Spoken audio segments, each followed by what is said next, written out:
Okay तो पिछले lecture के अंदर अपने क्वेश्चन डाल दिए थे, 35 क्वेश्चन डाल दिए टेस्ट सीरीज फर्स्ट के। अब जो अपने करेंगे नेक्स्ट जो क्वेश्चन बच गए थे 36 नंबर का, तो उसके अंदर देखो ये क्या कह रहा है कि क्वेश्चन के अंदर कि which one of the following, which one of the following is the most appropriate addition care plan for the patient with Bell's palsy। कि अगर किसी पेशेंट को बेल्स पाल्सी हो रखा है, मतलब फेशियल पाल्सी बोल देते हैं, फेशियल नर्व क्या हो जाती है, वीक हो जाती है, और फेशियल जो मसल है वो भी इसके अंदर वीक हो जाती है। तो अगर किसी पेशेंट के अंदर बेल्स पाल्सी है तो अपने को most appropriate additional care plan क्या रखना चाहिए। तो आपको पता है जब वो स्वॉल्विंग करेगा या कुछ अपने उसके ओरल कैविटी के अंदर देंगे तो जो अफेक्टेड साइड है उस साइड अपने नहीं देते, क्योंकि कई बार कंटेंट है वो अंदर ही रह जाता है बकल के अंदर। तो इस क्वेश्चन का जो आंसर आएगा तो वो देखो कि inspect the buccal pouch for food after eating और reduce the amount of light, ये कोई रीजन नहीं है, या advise the patient to drink liquid from cup, ये भी कोई रीजन नहीं है। तो इसके अंदर पहला ही ऑप्शन जाएगा कि कई बार अगर मान के चलो पेशेंट के फेशियल पाल्सी हो रखी है और अफेक्टेड साइड अपने अगर उसके कोई फूड कंटेंट है वो चला जाता है तो वो वहीं स्टे कर लेता है। इस चीज को अपने को ध्यान में रखना है, तो राइट आंसर पहला ही आ जाएगा। क्लियर। उसके बाद है how a nurse will teach breathing exercise for patient with chronic bronchitis. कि अगर किसी पेशेंट को मान लो क्रोनिक ब्रोंकाइटिस हो रखा है तो उस टाइम उसे अपने ब्रीदिंग एक्सरसाइज करानी है, तो कौन सा यूज करेंगे कि यूज चेस्ट ब्रीदिंग, या फिर यूज डायफ्रामेटिक ब्रीदिंग, या फिर यूज ओपन माउथ ब्रीदिंग, या फिर यूज डीप इनहेलेशन ब्रीदिंग, कि किस प्रकार की ब्रीदिंग अपने उस पेशेंट को करवाएंगे। तो हमेशा ध्यान रहे क्रोनिक ब्रोंकाइटिस ये आपको पता है किसके अंदर आता है, सीओपीडी जैसे केस में आता है। तो सीओपीडी वाले पेशेंट को हमेशा क्या करेंगे, अपने डायफ्रामेटिक ब्रीदिंग ही करवाएंगे। क्या करवाएंगे, डायफ्रामेटिक ब्रीदिंग ही कराएंगे। और एक दूसरी बात ये होती है कि अपने एक होता है पर्स लिप ब्रीदिंग, क्या होती है, पर्स लिप ब्रीदिंग। तो पर्स लिप ब्रीदिंग होती है, ये हमेशा कार्बन डाइऑक्साइड जो एक्यूमुलेट होती है उसे एक्सेल करवाने के लिए यूज करते हैं, कार्बन डाइऑक्साइड को एक्सेल कराने के लिए यूज करेंगे पर्स लिप ब्रीदिंग। क्लियर भी। अब उसके बाद नेक्स्ट क्वेश्चन के अंदर ये कह रहा है all of the following accessory organ help in the digestion except, कि ऐसे कौन कौन से अपने डाइजेस्टिव सिस्टम के, एक तो प्राइमरी ऑर्गन होते हैं, एक असेसरी ऑर्गन होते हैं। असेसरी ऑर्गन में लीवर है, पेंक्रियाज है, गाल ब्लेडर है, ये आ जाते हैं। ठीक है, लेकिन ये कह रहा है असेसरी ऑर्गन कौन सा है एक को छोड़ के। ठीक है, तो प्राइमरी अगर मान के चलो पेंक्रियाज है, ये भी डायरेक्ट एक्शन नहीं लेती डाइजेशन में, लीवर है वो भी नहीं लेता, गाल ब्लेडर भी नहीं लेता, लेकिन ड्यूडेनम के अंदर, ड्यूडेनम है, स्टमक है, ठीक है भाई, जो लार्ज इंटेस्टाइन है वो, ये सारे किसके अंदर आते हैं, प्राइमरी ऑर्गन के अंदर आएंगे। और बाकी लीवर है, गाल ब्लेडर है, पेंक्रियाज है, ठीक है भाई, ये सारे किसके अंदर जाएंगे, असेसरी ऑर्गन के अंदर जाएंगे। क्लियर। उसके बाद है डेफिशिएंट सेलाइवेशन। अब आपको पता है 1000 से 1500 ml सेलाइवा है वो डेली प्रोड्यूस होता है। तो अगर मान के चलो अगर सेलाइवेशन न हो, सेलाइवा न बने, तो उसको क्या बोलेंगे, जीरोप्थेलमिया, या फिर जीरोस्टोमिया, या हेरिटोसिस, या फिर टाइलिज्म। तो देखो अगर सेलाइवेशन एक्सेस हो जाए, ज्यादा मात्रा में सिक्रेट होने लग जाए, तो उसे क्या बोलेंगे, टाइलिज्म। क्या बोल देंगे, टाइलिज्म। और सेलाइवा के अंदर जो एंजाइम होता है वो भी कौन सा होता है, टाइलिन एंजाइम होता है। ठीक। जीरोप्थेलमिया इसे ड्राई आई बोलते हैं, क्या बोलेंगे, dry eye. Xerostomia dry mouth, dry mouth किसे बोलेंगे, जीरोस्टोमिया को। और सेलाइवा अगर प्रोड्यूस नहीं हो रही तो उसी वजह से ही क्या होता है, जीरोस्टोमिया होता है। हेलिटोसिस ये लीवर फेलियर की कंडीशन में या क्रोनिक किडनी डिजीज वाले केस के अंदर ये चीजें आती है, जिसके अंदर क्या है, ब्रीदिंग के अंदर स्मेल आने लग जाती है। ठीक है, अभी उसे क्या बोलेंगे, हेलिटोसिस बोलेंगे। क्लियर। उसके बाद अगर नेक्स्ट की बात करें कि pharynx continue to oesophagus at, के फेरिंग्स है वो इसोफेगस से कंटिन्यू कहां तक होता है, क्या वो सेकंड सर्वाइकल वर्टिब्रा से होता है या फिर थर्ड सर्वाइकल से होता है वो, या कहां से होता है। तो देखो ये हमेशा जो फेरिंग्स से इसोफेगस होता है वो हमेशा थोरेसिक लेवल पे होता है, और इसके अंदर जाएगा कौन सा, सेकंड थोरेसिक वर्टिब्रा। ठीक भाई, किससे जाएगा, सेकंड थोरेसिक वर्टिब्रा। ये वर्टिब्रा की अगर बात करें तो सर्वाइकल वाली 7 होती है, थोरेसिक वाली 12 होती है, ठीक है भाई, और लंबर वाली 5 होती है, फिर सैक्रम वाली और कोकिक्स वाली एक एक हो जाती है, तो टोटल ये 26 हो जाती है, ठीक है भाई। अब उसके बाद है largest organ in abdomen cavity.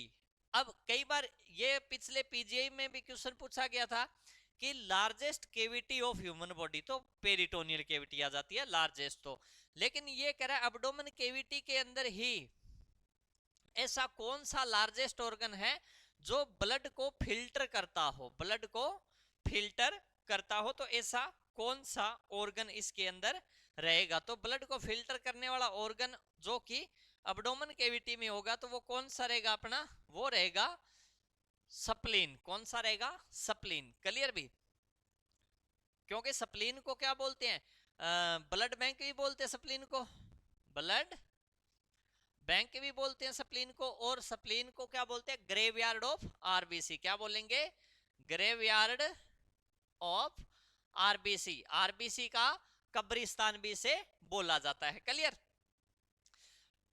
बाकी टॉन्सिल है, लिम्फ नोड तो अलग होते हैं, टॉन्सिल पैलेटाइन टॉन्सिल हो गया, थाइमस ग्लैंड है, ये पिछले लेक्चर के अंदर भी मैंने बताया था, यहाँ पे टी लिम्फोसाइट वगैरह वो मेच्योर होती है। उसके बाद नेक्स्ट क्वेश्चन ये कह रहा है, treatment for a patient with ascites secondary to hepatic failure. अब पहले तो ये देखना है कि एसाइटिस होता क्या है। तो एसाइटिस का मींस पेरिटोनियल कैविटी के अंदर फ्लूइड एक्यूमुलेट हो जाता है जैसे ही लीवर फेलियर हो जाए, क्योंकि लीवर फेलियर हो गया तो लीवर का काम होता है एल्ब्यूमिन प्रोटीन बनाना, और एल्ब्यूमिन प्रोटीन ऑन्कोटिक प्रेशर को मेंटेन रखता है, तो एल्ब्यूमिन कम हो जाएगा, एल्ब्यूमिन डिक्रीज हो जाएगा, और एल्ब्यूमिन डिक्रीज होते ही फ्लूइड है वो बॉडी के अंदर एक्यूमुलेट होने लग जाता है। तो ये कह रहा है लीवर किसी का पेशेंट का फेल हो गया जिसकी वजह से क्या हो गया, उसको एसाइटिस हो गया, तो should include all of the following except, तो क्या चीज नहीं मिलेगी, ठीक है, क्या अपने उसके ट्रीटमेंट में नहीं करेंगे, विद होल्ड डायूरेटिक, क्या डायूरेटिक को रोक देंगे, या रेस्ट्रिक्ट डाइटरी सोडियम, या सोडियम नहीं देंगे, या provide high calorie 50 gram protein देंगे, या फिर परफॉर्मिंग पैरासेंटेंसिस। कहने का मतलब एसाइटिस के केस में आप इसमें से कौन सा ट्रीटमेंट नहीं करोगे। तो बहुत ही अच्छा क्वेश्चन है, काफी बार पूछा जाता है, तो अपने कौन सा काम इसमें नहीं करेंगे। तो देखो पैरासेंटेंसिस तो करेंगे ही करेंगे, और उसे हाई कैलोरी और प्रोटीन भी उसे देना पड़ेगा क्योंकि एल्ब्यूमिन प्रोटीन उसमें कम हो गया। रेस्ट्रिक्ट डाइटरी सोडियम, ठीक है अभी, ठीक है, डाइट के अंदर सोडियम भी उसे रेस्ट्रिक्ट कर देंगे। विद होल्ड डायूरेटिक, डायूरेटिक को रोकना नहीं है, डायूरेटिक को देना है, ठीक। तो राइट आंसर कौन सा चला जाएगा अपना, विद होल्डिंग डायूरेटिक की, डायूरेटिक तो उसे देनी है। क्लियर भाई। उसके बाद नेक्स्ट में ये कह रहा है the most widely use test for pancreatic damages, कि जैसे ही पेंक्रियाटिक डैमेज हो जाता है तो कौन सा टेस्ट अपने उसके लिए करते हैं। तो बहुत जगह पे ना आपको इसके अंदर कई जगह तो सीरम बिलिरुबिन भी मिल जाता है, कई जगह सीरम अमाइलेज मिल जाता है, लेकिन प्रायोरिटी बेस पे देखा जाए तो इस का आंसर कौन सा आएगा, ये बहुत ही सिंपल क्वेश्चन है। हॉस्पिटल रूटीन में भी पेशेंट के लिए ये अपने मोस्टली करते हैं। तो कौन सा टेस्ट है, कौन सा एंजाइम देखें तो आपको पता है पेंक्रियाज के अंदर अमाइलेज एंजाइम होता है, ठीक है अभी। तो इस सीरम अमाइलेज को ही चेक किया जाता है, ये सबसे बेस्ट टेस्ट है, ठीक। और कल जो एक क्वेश्चन था जो नहीं बोल रहे थे दो तीन की समझ नहीं आया, शायद वो 3 नंबर क्वेश्चन था, अभी मैं बता देता हूं आपको उसका आंसर। हाँ, तो 3 नंबर क्वेश्चन ये था भाई कि nurse is caring for a client, वो है taking diuretic for long term basis, लंबे टाइम तक किसी पेशेंट को डायूरेटिक चल रही है, ए fluid volume deficit is suspected, और उसके अंदर क्या हो गया, फ्लूइड वॉल्यूम डेफिशिएट हो गया, कम हो गया फ्लूइड वॉल्यूम। तो कौन सा असेसमेंट करेंगे, तो इसका आंसर आ रहा था सीवीपी, सेंट्रल विनस प्रेशर। तो देखो जब भी अगर हाइपोवोलीमिया हुआ, हाइपोवोल्यूमिया, तो सीवीपी क्या मिलेगा, उसका डिक्रीज मिलेगा। और किसी पेशेंट में अगर हाइपरवोलीमिया हुआ, हाइपरवोलीमिया, तो उसका सीवीपी क्या मिलेगा आपको, इंक्रीज मिलेगा। ठीक है अभी, तो ये अगर ये बीपी के साथ ही काम करता है, अगर बीपी बढ़ा हुआ है तो सीवीपी भी बढ़ेगा, और बीपी अगर डाउन है तो सीवीपी भी डाउन ही मिलेगा आपको। ये इसका आंसर था। क्लियर भाई? बाकी ये आपके जितने भी निजी है, ठीक है भाई, जो अभी नर्सिंग कर रहे हैं, तो उनको भी ये चीजें शेयर किया करो। अपने कौन सा क्वेश्चन करा रहे थे? हाँ, ये आ गया। अब देखो इस क्वेश्चन के अंदर कि सब coastal incision is given for operation. सब कोस्टल, देखो कोस्टल किसे बोलते हैं, रिब्स को। किसको बोलेंगे, रिब्स को। तो ये कह रहा है सब कोस्टल रिब्स के जस्ट नीचे अपने इंसिजन देते हैं, तो कौन से ऑपरेशन के लिए देंगे, किस चीज का ऑपरेशन कर रहे हो उस टाइम आप सब कोस्टल दे रहे हो इंसिजन। तो हमेशा ध्यान रहे सब जो अपने, मान के चलो ये थोड़ी सी केविटी आ गई, ठीक, और ये डायफ्राम आ गया, ठीक है, ये यहाँ पे क्या आ गई, रिब्स।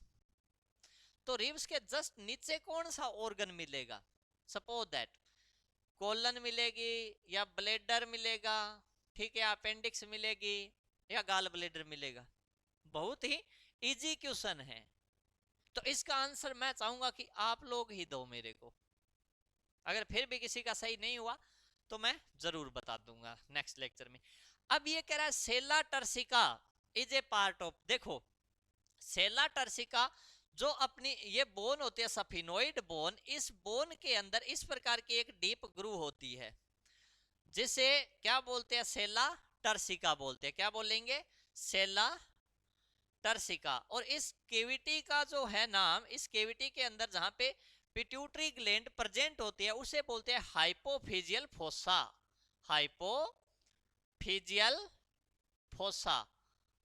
ठीक है अभी, तो ध्यान रहे सफिनोइड बोन के अंदर हाइपोफिजियल फोसा होता है, जिसके अंदर सेला टर्सिका होता है। क्लियर भाई? ये सेला टर्सिका की लोकेशन ध्यान रहे, जिसके अंदर पिट्यूटरी ग्लैंड सिचुएटेड रहती है, और ये सफिनोइड बोन के अंदर रहता है सेला टर्सिका। क्लियर भी?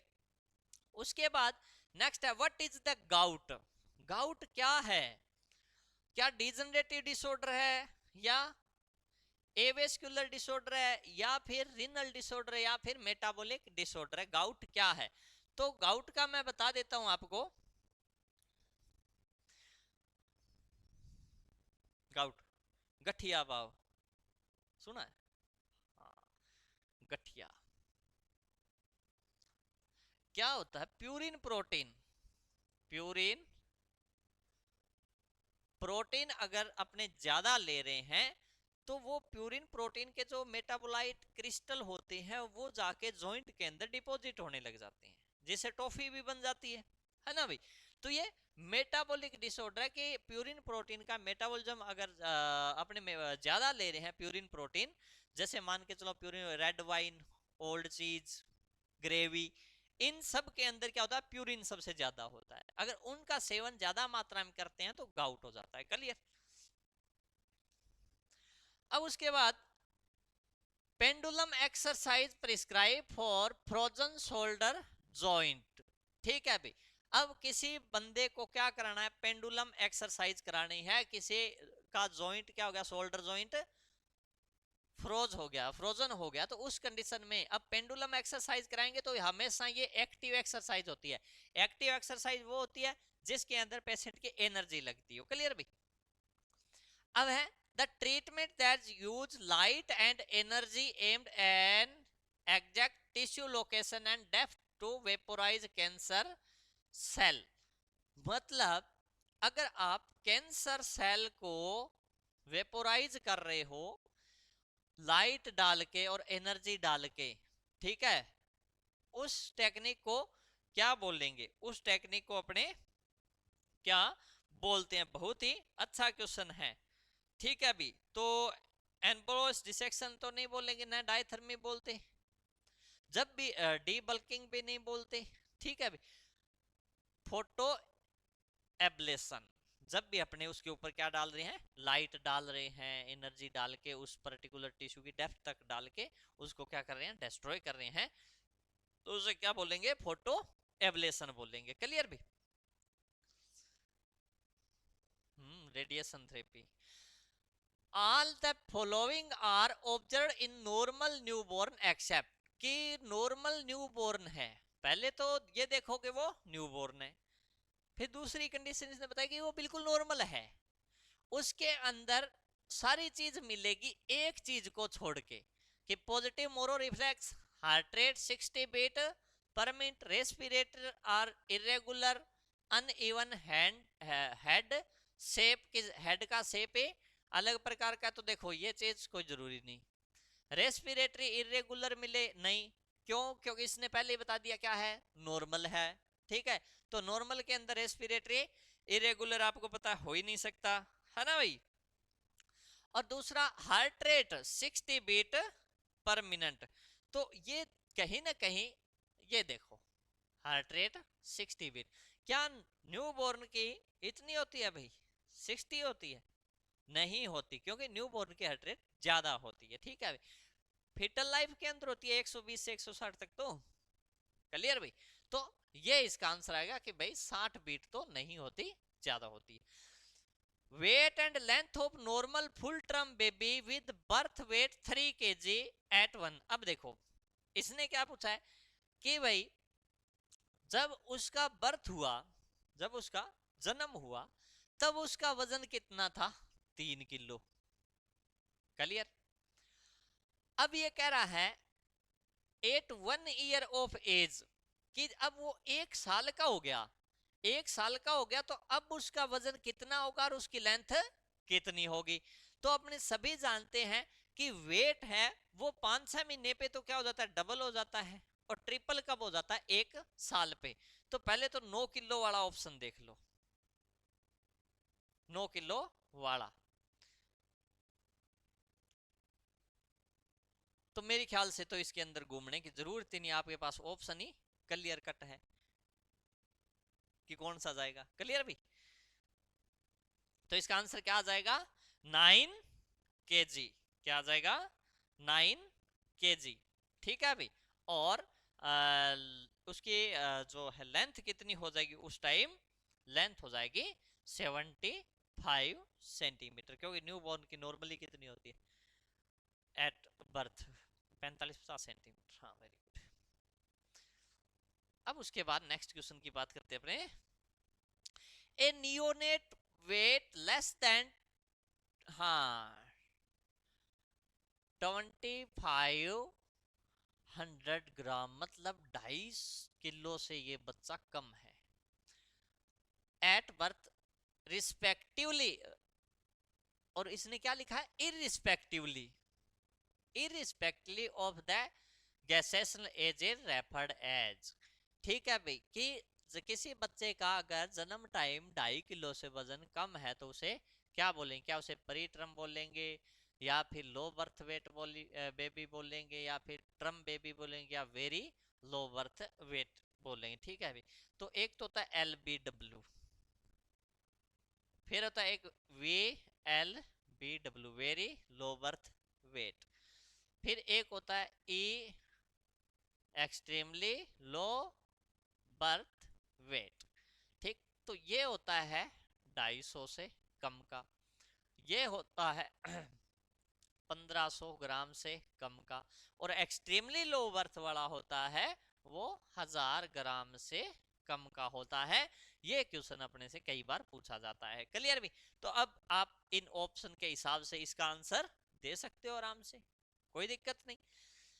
अब कह रहे प्ले ड्यूरिंग इन्फेंसी, इन्फेंसी मतलब वो 1 साल तक का बच्चा है, उस टाइम प्ले है, वो क्यों जरूरी है, क्या एनहांस, किस चीज का बढ़ावा देते हैं उसके अंदर। तो ये क्वेश्चन भी इसके अंदर ना बहुत सारी किताब के अंदर आपको यह मिलेगा कि भाई वो फिजिकल ग्रोथ के लिए जरूरी है। देखो अगर मान लो स्कूलर है, ठीक है, कंपटीशन वाला है, ठीक है, उन सब के लिए क्या होता है, स्कूल एज वालों के लिए फिजिकल ग्रोथ के लिए प्ले जरूरी होते हैं, लेकिन इन्फेंट टाइम में हमेशा सोशल डेवलपमेंट के लिए जरूरी होता है, क्योंकि इन्फेंटाइल टाइम में अपने क्या देते हैं उसे, ओन लुकर प्ले, क्या देते हैं, ऑन लुकर प्ले। और वो आपको पता है इन्फेंटाइल टाइम में उसके अंदर सोशल स्माइल आती है बच्चे के अंदर, है ना भाई। तो ऑन लुकर प्ले देते हैं, जैसे मान लो वो अपने नॉर्मली उसे पालने के अंदर लेटा देते हैं, कुछ ऊपर उसके कुछ बजने वाला लटका देते हैं, तो वो बजता है तो वो उसे देख देख के हंसता रहता है ना। हाँ ये अच्छी टेक्निक अच्छी है, ये सोशल स्टार्टिफिकेशन की भी टेक्निक है ये।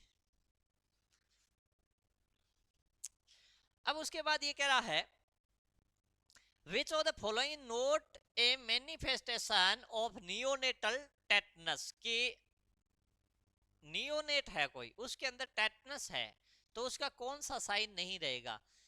क्या उसमें हाइपोटोनिया होगा, इरिटेबिलिटी होगा, डिफिकल्ट इन फीडिंग हो गया, फेशियल ग्राइमेसिंग होगा, उसके अंदर क्या होगा। तो देखो नियोनेटल टेटनस में इरिटेबिलिटी हो जाती है, डिफिकल्ट फीडिंग हो जाती है, मानते हैं, फेशियल ग्राइमेसिंग भी हो जाएगी, हाइपोटोनिया नहीं होगा, हाइपरटोनिया होता है, टोनिसिटी बढ़ जाती है। ठीक है भाई, तो आंसर हाइपोटोनिया जाएगा, क्योंकि इसने पूछा है नोट ए साइन। ठीक, अब अब ये कहता है nurse administer an IM injection of vitamin K to newborn. Newborn को अपने क्या देते हैं, विटामिन के। तो इसका पर्पज क्या रहेगा, बिल्कुल सिंपल क्वेश्चन है। क्यों, क्योंकि न्यूबॉर्न की इंटेस्टाइन होती है, इंटेस्टाइन वो होती है बिल्कुल स्टीराइल। क्या होती है वो, स्टीराइल होती है न्यूबॉर्न की। जब तक उस वो ब्रेस्ट फीडिंग वगैरह नहीं करेगा तब तक उसकी इंटेस्टाइन के अंदर जब तक कोई कंटेंट नहीं जाएगा तो उसकी इंटेस्टाइन स्टीराइल ही रहेगी। और स्टीराइल इंटेस्टाइन के अंदर जो नॉर्मल फ्लोरा है वो ग्रो नहीं करेगा और वो विटामिन के का फॉर्मेशन नहीं करेगा।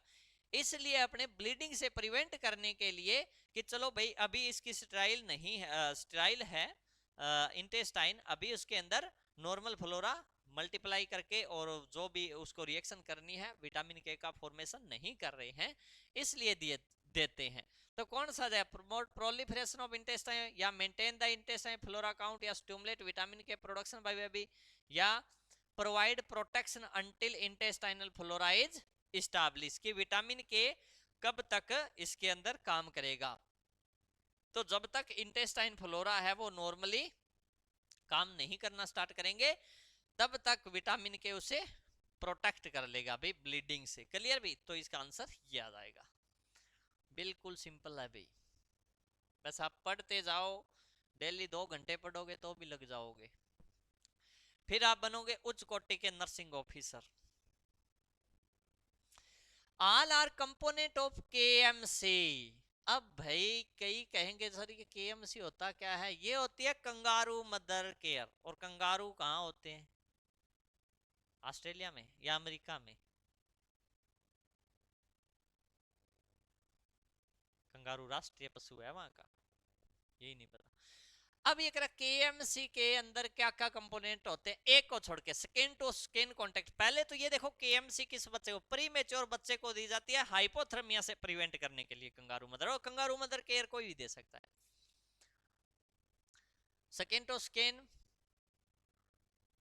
वेट गेन, या एक्सक्लूसिव ब्रेस्ट फीडिंग, या फिर अर्ली डिस्चार्ज, किसके लिए अपने कंगारू मदर केयर है वो यूज करते हैं, एक को छोड़ के।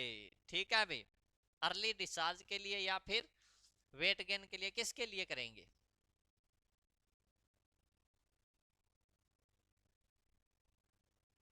नहीं समझा, कोई बात नहीं, मैं बताता हूँ। स्किन टू स्किन कांटेक्ट से क्या होता है, हाइपोथर्मिया से प्रिवेंट होता है। दूसरा कंगारू मदर केयर कराएंगे तो बच्चा क्या करेगा, ब्रेस्ट फीडिंग भी, क्योंकि एक्सक्लूसिव ब्रेस्ट फीडिंग इसके अंदर डाल ली गई है। ठीक, और वेट गेन, वेट गेन का कोई फंडा नहीं है कि भाई कंगारू मदर केयर देने से वेट गेन होता है या नहीं होता, ये जरूरी नहीं है। अर्ली डिस्चार्ज, हाँ ठीक है, बच्चा अगर जल्दी से हाँ वो नॉर्मल स्टेबल आ जाता है तो अपने उसका डिस्चार्ज भी कर देते हैं, ठीक। तो वेट गेन के लिए नहीं है। अभी करता है advantage of breast feeding include the following except, कि ब्रेस्ट फीडिंग के क्या क्या एडवांटेज है, क्या क्या लाभ है, एक को छोड़ के, क्योंकि इसमें एक्सेप्ट दिया हुआ है, इसका मतलब एक को छोड़ के। तो promotion of GI function, fostering immune defence, nutrition imbalance, economic advantage, क्या क्या एडवांटेज है एक को छोड़ के। बहुत अच्छा क्वेश्चन है। तो जीआई फंक्शन के लिए भी एडवांटेज है, इम्यून देता है भी, क्योंकि ब्रेस्ट मिल्क में इम्यूनोग्लोबिन होता है ना। कौन सा होता है, कौन सा इम्यूनोग्लोबिन होता है, इम्यूनोग्लोबिन जानते हो, आईजी ए, आईजीजी, आईजीएम, आईजीई, आईजीडी, ये सारे इम्यूनोग्लोबिन होते हैं ना भी, नेचुरल एंटीबॉडी। तो एक तो ये ध्यान रखना कि प्लासेंटा के थ्रू कौन सा क्रॉस करता है, और एक ब्रेस्ट मिल्क के अंदर कौन सा मिलता है, दोनों बड़े इंपॉर्टेंट क्वेश्चन है, हर एग्जाम में पूछा जाता है, ठीक। एलर्जी के लिए आईजीई है, हाइपर सेंसिटिविटी के लिए आईजीई है, ठीक है भाई। बाकी आप ये दो जरूर मेरे को बताना कि प्लासेंटा को कौन सा क्रॉस करता है और ब्रेस्ट फीडिंग के अंदर कौन सा पाया जाता है, ठीक। तो न्यूट्रिशन इम्बैलेंस, देखो भाई न्यूट्रिशन इम्बैलेंस कैसे हो सकता है ब्रेस्ट फीडिंग से, न्यूट्रिशन तो बैलेंस रहेगा उससे, तो ये ही गलत है और ये ही इसका आंसर है। क्लियर। उसके बाद नेक्स्ट है, one of the following is not an alert sign of new born with jaundice, कि न्यू बोर्न बेबी को क्या हो गया, जोएंडिस है। अब जोएंडिस भी दो प्रकार के होते हैं भाई, एक पैथोलॉजिकल, एक फिजियोलॉजिकल। जो फिजियोलॉजिकल होगा, पैथोलॉजिकल होगा वो 24 घंटे के अंदर अंदर हो जाएगा, ऐसा होता है ना। वेरी गुड, इंपॉर्टेंट चीज ये भी देखना है कि पैथोलॉजिकल कब होता है और फिजियोलॉजिकल कब होता है।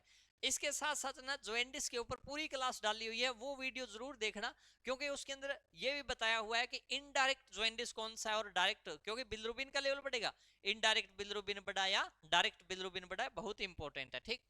तो ये कह रहा है अलर्ट साइन न्यू बोर्न के अंदर कौन सा नहीं है, not an alert sign.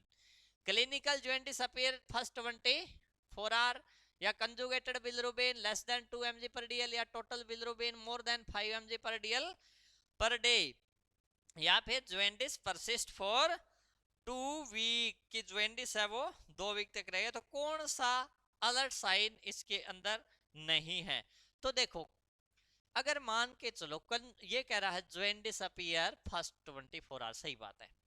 Conjugated bilirubin ये कह रहा है भी लेस देन 2 mg पर डीएल है, देखो ये गलत बात है ना इसकी। और टोटल बिलिरुबिन है, ठीक है, मोर देन 5 mg पर डीएल पर डे हो सकता है। और जोएंडिस परसिस्ट फॉर 2 वीक तक रहता है, 2 वीक के बाद नॉर्मल हो जाता है, ठीक। डीएल, ओके, 1 डीएल, एक डीएल में कितने ml, हाँ 100 ml होते हैं, वेरी गुड। एक डीएल, एक डेसीलीटर में 100 ml होते हैं। तो इसका आंसर कौन सा है कि नोट एंड अलर्ट साइन कौन सा नहीं है, तो ये भी नहीं है भाई, कंजुगेटेड सीरम बिलिरुबिन ये कह रहा है लेस देन 2 mg पर डीएल, ठीक। उसके बाद नेक्स्ट है कि all of the following reflex are present the new born baby except, कि न्यू बोर्न बेबी के अंदर कौन सा रिफ्लेक्स है वो नहीं होता। तो ये कह रहा है पहला है सकिंग का, तो देखो न्यू बॉर्न पहला काम ही उसका ब्रेस्ट फीडिंग करने का, तो सकिंग तो प्रेजेंट होगा। Routing, mature pincer graphs, pupillary reflex कौन सा उसके अंदर नहीं होता, तो ठीक है भाई न्यू बॉर्न के अंदर ये नहीं होता। मेच्योर पिंसर ग्रेप्स वाला नहीं होता, क्योंकि ये आपको पता है बाद में डेवलप होता है, ठीक है। ग्रोस मोटर और फाइन मोटर जो डेवलपमेंट होता है, ग्रोथ एंड डेवलपमेंट की क्लास पूरी देखना, ठीक है, उसके अंदर एक एक चीज एक्सप्लेन की हुई है अपनी। उसके बाद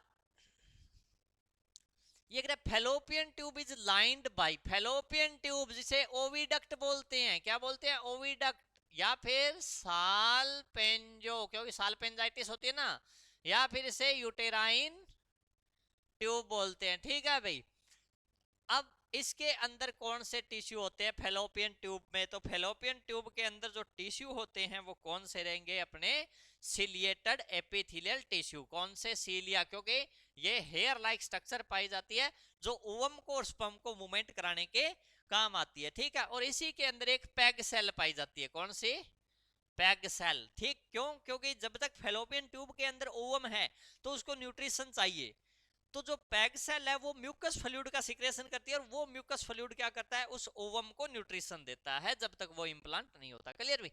उसके बाद है uterine pacemaker is situated at uterine pacemaker. देखो नेचुरल पेसमेकर तो हार्ट का कौन सा? एसए नोड है।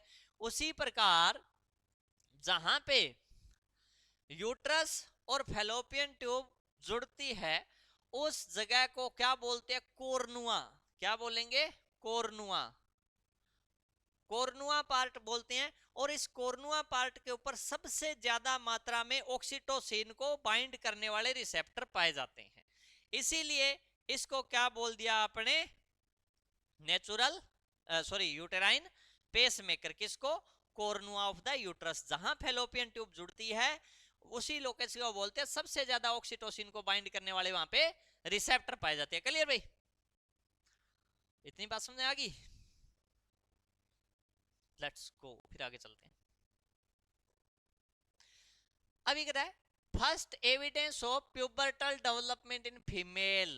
अब देखो इसने क्या पूछा है? सीधा ये भी तो पूछ सकता था कि प्यूबर्टी का फर्स्ट साइन कौन सा है, लेकिन इसने थोड़ा सा शायद जगह बच गई थी उसके पास लिखने के लिए, इसलिए ज्यादा लिख दिया है। तो आपको पता प्यूबर्टी का फर्स्ट साइन है, ये देखो थिलार के। देखो एक तो होता है मीनार के, मेंसुरेशन, फर्स्ट मेंसुरेशन को बोल देते हैं। एक होता है थिलार के। थिलार के का मतलब ब्रेस्ट का साइज है, ब्रेस्ट बड्स है वो बनने लग जाते हैं, और ये ही प्यूबर्टी का फर्स्ट साइन होता है। एक होता है प्यूबार के। प्यूबार के प्यूबिक हेयर अराइज हो जाते हैं, उसे क्या बोलते हैं? प्यूबार के बोलते हैं, ठीक। तो कौन सा हो जाएगा? बस अब है सर्विक्स डेवलपमेंट फ्रॉम। देखो जितने भी इसने क्या पूछा है? सर्विक्स कहां से डेवलप होता है, ठीक है भाई। तो देखो जितने भी रिप्रोडक्टिव ऑर्गन है, मैं बता देता हूं आपको, जितने भी रिप्रोडक्टिव ऑर्गन है ये सारे के सारे रिप्रोडक्टिव ऑर्गन मुलेरियन डक्ट से बनते हैं। किससे बनते हैं? मुलेरियन डक्ट से। और कई बार अपने देखा है कि यूट्राइन एनोमली हो गई, सर्वाइकल एनोमली हो गई, या फिर इनकम्पिटेंट सर्विक्स हो गया, जिसका रिकरेंट अबॉर्शन का मोस्ट कॉमन कॉज माना जाता है जिसे, है ना भाई।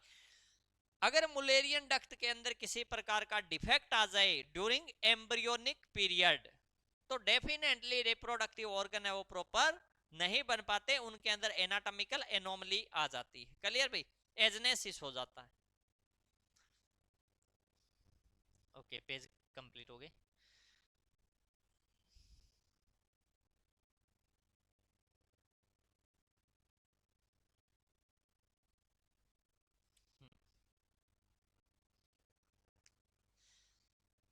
अब अपने नेक्स्ट क्वेश्चन की तरफ चलते हैं। The drug of choice to induction of ovulation. कई बार ओवरी ओवम का रिलीज नहीं कर पाती, तो ओवम को रिलीज करवाने के लिए अपने क्या करते हैं? ड्रग देते हैं। तो कौन सी देंगे? लियोनोजेस्ट्रोल तो नहीं है, क्योंकि ये तो क्या है? इमरजेंसी कॉन्ट्रासेप्टिव है ना। Unwanted 72 clomiphene citrate. Clomiphene citrate ये होती है ओव्यूलेशन को इंडक्शन करने का, और इसका मोस्ट कॉमन साइड इफेक्ट जो आता है वो यही रहता है ट्विन प्रेगनेंसी। ट्विन प्रेगनेंसी हो जाती है, ठीक है भाई। पेनफुल मेंसुरेशन क्या है? Painful menstruation dysmenorrhoea, amenorrhoea absence हो जाएगा, मेनोरेजिया। ये भी पूरा का पूरा ओबीजी के अंदर टोटली एक एक चीज को और एक एक टर्म को समझाइए और क्या कारण है, ठीक है। सब का कॉज भी बताया, मोस्ट कॉमन कॉज कौन सा है वो सारे बताए गए हैं, ठीक है भाई। तो अच्छे से पढ़ लेना भाई ताकि लग जाओ, वरना करते रहना दिहाड़ी भाई, नहीं 15 10 15 20 हजार की जॉब। हाँ सही है। इतने में तो आपको अगर हॉस्पिटल्स के अंदर इतने रुपए मिले ना कि हाँ जी 15 20 हजार रुपए मिल रहे हैं, हम संतुष्ट हैं, तो हर साल आपको पता कितने नए बच्चे निकलते हैं, वो भी तो भागेंगे। हाँ ठीक है। तो यही होगा। अब देखो आपको ये लगेगा कि हमारे जूनियर लग रहे हैं, भी जूनियर लगेंगे, क्योंकि वो इस जमाने से निकले हैं, उनका जल्दी सिलेक्शन होता है, अपना नहीं होता। अपने साथ तो वही हो गई, जब छोटे थे तब तो घर वाले कहते हैं बड़े हो जाओगे, फिर किसी की शादी में जाते हैं तो छोटे होते हैं, ठीक है बड़े हो जाओगे तब आपकी शादी करती जाएगी। अब बड़े हो गए तो छोटे वालों की हो रही है, अपना तो नंबर ही नहीं है। यही जॉब के अंदर होता है, क्योंकि पढ़ना बहुत जरूरी है। अब ये कह रहा है outer membrane of the placenta, placenta की आउटर मेम्ब्रेन कौन सी होती है? तो आप प्लासेंटा को तो जानते हो, क्या होती है प्लासेंटा? टेम्परेरी ऑर्गन होता है, एक डेसिडुअल ऑर्गन होता है जो फीटस को न्यूट्रिशन देता है, ठीक है भाई। अब ये कह रहा है कि जो आउटर मोस्ट लेयर है प्लासेंटा की वो कौन सी रहेगी? तो एमनियोन रहेगी या कोरियोन रहेगी या योग सेक रहेगा, कोटिलेडोन्स रहेंगे। ये तो आपको पता है प्लासेंटा के अंदर दिखाई देते हैं ना इस प्रकार के, जब प्लासेंटा डिलीवर हो जाती है थर्ड स्टेज के अंदर तब देखते हैं ये, है ना। तो कोरियोन होती है, ठीक। कौन सी रहेगी? Chorion outer most layer. In pregnant women changing the colour of genital genitalia is called, ठीक है भाई।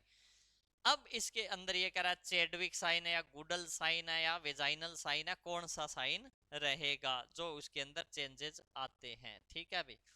जेनाइटल एरिया के अंदर चेंजेस आते हैं, देखो मैं बता देता हूं। एक होता है चेडविक साइन, एक होता है जेकेमर साइन। एक में डस्की यूज कलर होगा, ठीक। और चेडविक के अंदर क्या है? ब्लूइश डिस्कलरेशन हो जाता है, चेडविक साइन में ब्लूइश डिस्कलरेशन हो जाता है। उसके बाद हेगर साइन भी आता है। गुडल साइन के अंदर क्या होगा? गुडल साइन के अंदर जैसे मान लो सॉफ्टनिंग होगी सर्विक्स की, है ना। जैसे मान लो नॉन प्रेग्नेंट का तो क्या टिप ऑफ नोज जैसा होता है सर्विक्स, और जो प्रेग्नेंट है उसका लिप्स जैसा होता है, ठीक है। तो ये सारे चेंजेस आते हैं। ये भी आपको पता है, मैंने presumptive sign of pregnancy, positive sign of pregnancy, positive sign of pregnancy और प्रोबेबल साइन ऑफ प्रेगनेंसी, ये सारा करा रखा है। इसके ऊपर ध्यान देना है, ठीक है, उस लेक्चर के ऊपर। तो इसके अंदर हाँ मेरे को ये बता देना भी कौन सा इसका मानोगे, ठीक। उसके बाद है कॉमनेस्ट को जो vesico vaginal fistula, vesico vaginal fistula, ठीक है भाई, किस वजह से होता है? ये तो आपको पता ही है कि जब अपने डिलीवरी करवाते हैं तो डिलीवरी टाइम सबसे ज्यादा ये प्रॉब्लम होती है, ठीक है भाई।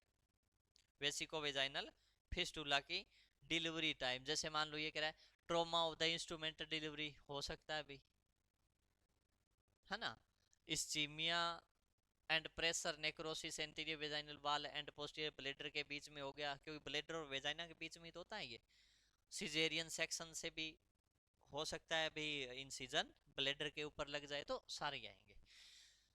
The main substance that are excreted from the fetus, fetus ऐसा कौन सा मेन सब्सटेंस एक्सक्रीट करता है fetus? अब कहीं कहेंगे जी टिश्यू एक्सक्रीट कर देता है, यूरिक एसिड, बिलरुबिन। भाई कॉमनेस्ट जो सबसे कॉमन है मेन सब्सटेंस कार्बन डाइऑक्साइड, क्योंकि लाइव सेल है वो, क्लियर। उसके बाद अच्छा ये अब नेक्स्ट क्वेश्चन आगे जो हरियाणा जी के, क्योंकि इसके अंदर आपको पता है आपने लगभग 65 तक जो सीरीज है, कई सीरीज तो ऐसी है जिसके अंदर 100 के 100 क्वेश्चन ही नर्सिंग के आएंगे, कुछ सीरीज ऐसी है जिसके अंदर अपने क्या करेंगे 65 तक क्या रखेंगे? नर्सिंग के क्वेश्चन रखेंगे। बाकी 20 एक हरियाणा जीके के रख लेंगे, 5 कंप्यूटर के रख लेंगे, है ना, 5 कोई मैथ रीजनिंग इनके रख लेंगे, ठीक है। तो ये सीरीज इस प्रकार बनी है। ये जो है हिंदी वाला अभी हरियाणा जीके के भी क्वेश्चन है इसके अंदर, ठीक। फिर कुछ हिंदी के भी आ जाएंगे, ठीक है भाई, कुछ रीजनिंग के भी आ जाएंगे, कुछ मैथ के भी आ जाएंगे, है ना। और फिर इसके अंदर कंप्यूटर के भी आएंगे।